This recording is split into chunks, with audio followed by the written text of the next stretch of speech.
अस्सलाम वालेकुम my dear students and research fellows.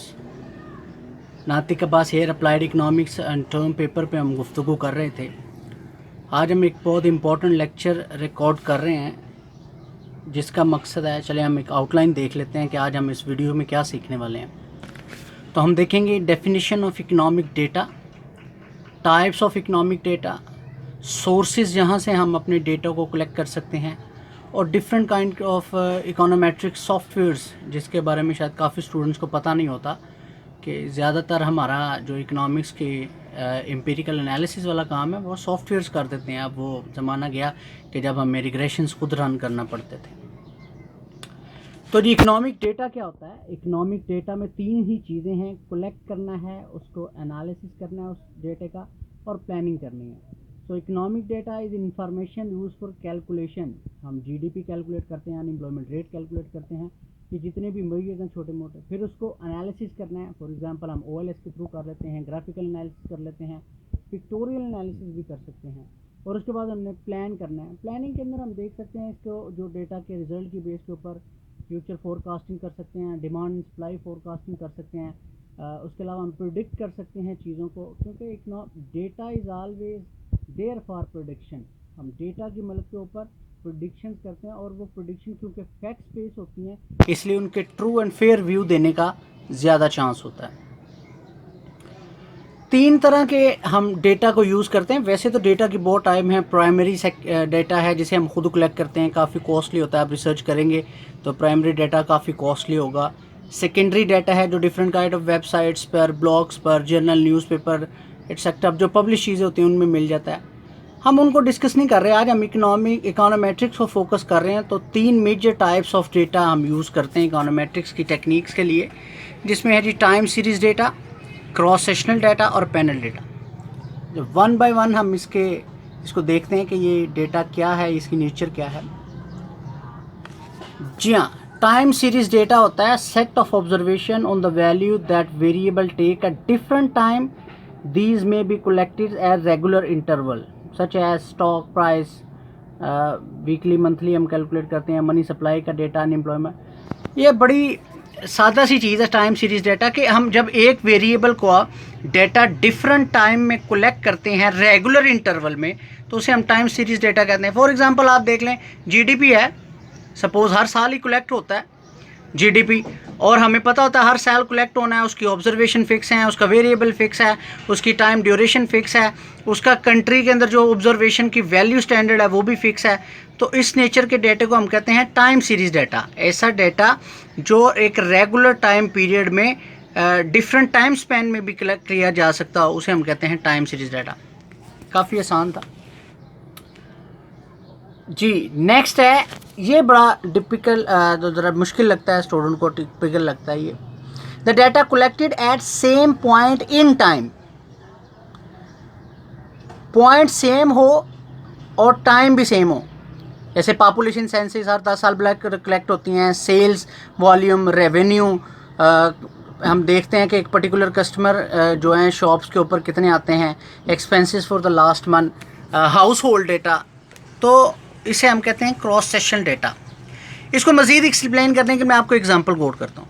देखिए नहीं, आप एक लाहौर शहर है, इसमें से आप देख लें कि 100 बंदों का आपने ब्लड प्रेशर चेक करना है। अब आपने एक सिटी फिक्स किया, उसके अंदर पॉपुलेशन सेलेक्ट की और उसका ब्लड प्रेशर चेक किया। ये एक क्रॉस सेक्शनल डाटा है, क्योंकि ये हाउस होल्ड नेचर का डाटा है। उसके अलावा आप क्रॉस सेक्शन दे सकते हैं कि जैसे पॉपुलेशन सेंसस हो, सेल्स की आप मिसाल ले सकते हैं कि हम डिफरेंट कस्टमर से एक रेगुलर टाइम फ्रेम के अंदर, एक पर्टिकुलर मोमेंट के अंदर हम सेल वॉल्यूम को कैलकुलेट करते हैं। सपोज क्लोजिंग करते हैं 31 दिसंबर को। सो जब भी हम डेटा क्रॉस सेक्शन की डेफिनेशन करें, एक ही वर्ड हमारे जहन में आता है, सेम पॉइंट इन टाइम।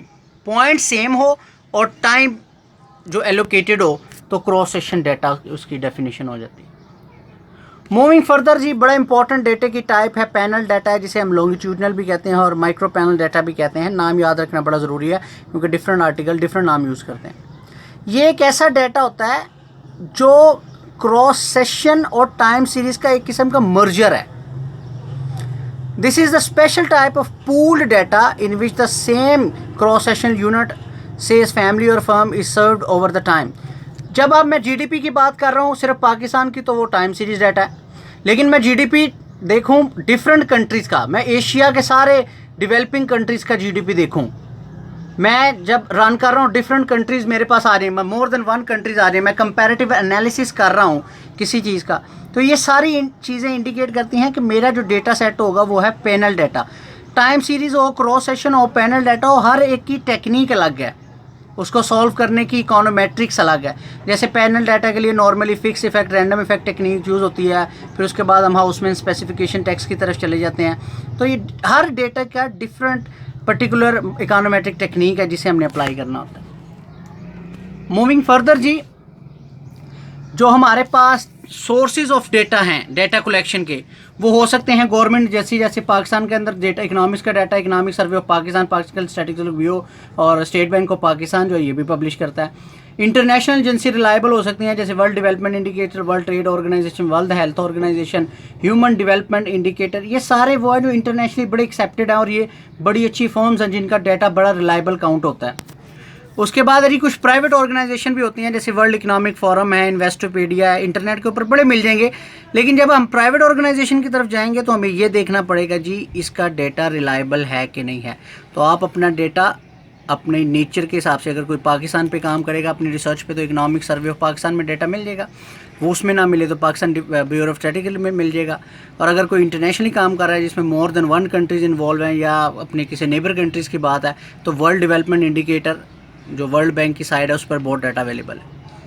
अगर ये हम प्राइवेट ऑर्गेनाइजेशन की बात कर ली, आप किसी का रिसर्च पेपर के अंदर अगर डाटा अवेलेबल हो उससे भी कोट कर सकते हैं उस रिसर्च पेपर का रेफरेंस देके।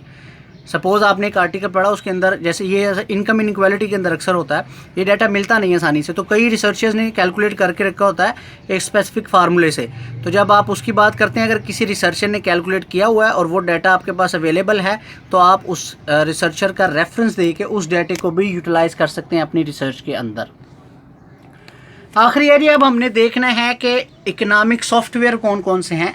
इसका इंट्रोडक्शन तो खैर मैं बाद में एक बड़ी डिटेल वीडियो बनाने वाला हूँ, लेकिन मैं आपको कहना चाहता था कि आप जब भी काम करते हैं इकोनॉमिक्स डाटा के ऊपर, तो आपका काम ज़्यादातर स्टेटा, माइक्रोफिट, ई व्यूज़, इवन एक्सेल आपकी कैलकुलेशंस करके दे देता है, आपको बाय हैंड कैलकुलेशन करने के अब वो दौर नहीं रहा। हम IT मर्जर में रहते हैं, IT इरा अभी हमने पास ऑन किया।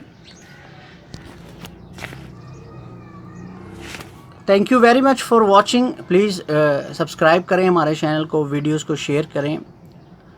Thank you very much.